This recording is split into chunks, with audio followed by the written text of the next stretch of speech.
Today is June 22nd in this crazy year of 2020. And one of the books of the Bible that I've gone back to during this year for some encouragement and some comfort is First John. And the reason that I really like First John is because it's very simple. It doesn't complicate anything, and it just gives you a very direct answer to how you're supposed to live. And that direct answer is pretty much you love God, you focus on loving God, and then life will work itself out. You'll have problems, but if you stay focused on loving God and trying to act out and be the best Christian that you can be, everything else in life will work itself out. And I really like that, especially in light of everything that has been going on in our culture lately, because a lot of times we as humans, and this doesn't only happen in culture, it happens in business and sports, in relationships, it happens pretty much in every facet of our lives. Sometimes whenever we have a problem and we want to fix that problem, we tend to focus on a symptom of the problem and not the actual root problem. And I mentioned the whole culture thing. I think that's what America's going through right now. Is you can say, oh well, this is the problem.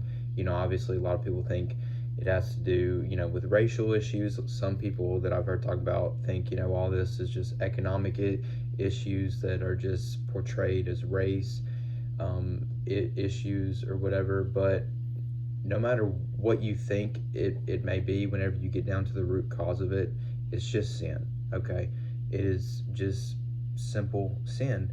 And again, I talked about the simplicity of First John, and I like to read a verse. It comes from First John chapter 2, verse 9.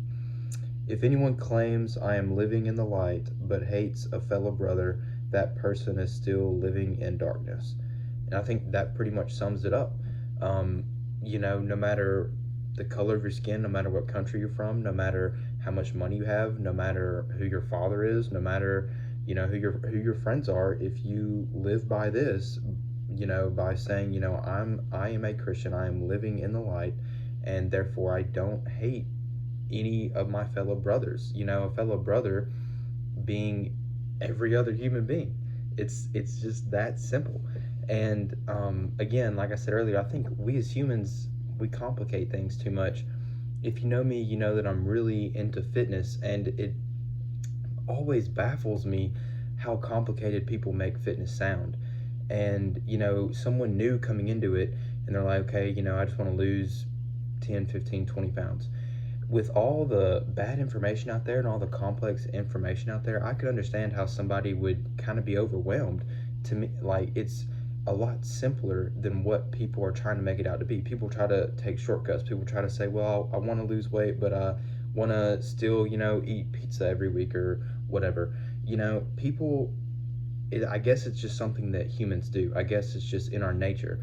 But we try to complicate things so much. And especially, I'm not naive. I know that everything going on in our culture, politically, it is all, I don't want to say, no, it's not confusing, but it is very complex, okay? Especially in today's culture, it seems like if you're not 100% with someone, then they'll be like, well, if you're not 100% with us, then you're 100% against us. And that's just not the case. People these days aren't really principled anymore. They kind of play teams, I guess, is a good way to call it. But it's simple. That's just kind of one thing that I've gone back to for comfort in all these times of unrest and uncertainty. It's simple. We know as Christians what we need to do, and it's to love God and love our neighbor, and it's just that simple. And if we do that, then people will see who we truly are, and that we are truly living for God, and that we are truly good people.